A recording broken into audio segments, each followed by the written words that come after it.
Hi, it's me again with Corel Tips and Tricks, part 2 of this. To get the interactive fill tool to curve, and if you didn't watch part 1, you need to watch part 1. But I was kind of overthinking what I was doing when I did this, and I put this into an envelope form. You don't even have to do that. Just draw a circle. So this is an 8-inch circle. This is an 8-inch circle. I'm going to take that text and go to text and text a path and put it right on the path, but then I'm going to go down to the inside. Now I'm going to, while it's still grouped together, I'm going to hit P, which put it right on top. That is still selected, so I'm going to break the text apart. And by doing that, I should be able to get my circle. Now, if you look, you could expand this circle.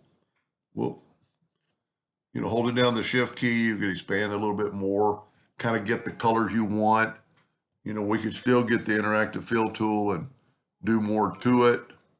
If you wanted to have some variation, and then all you have to do is take that text and intersect it. And sometimes you grab the real text. There's the new text with the curve of the interactive fill tool. I think it's a lot better than using, I don't know why I was thinking you had to make an envelope form, but you don't.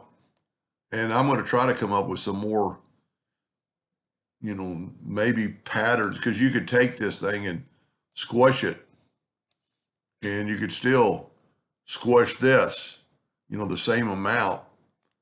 I won't even have to make a video and just do the same thing and put it inside there with not as much of an arch.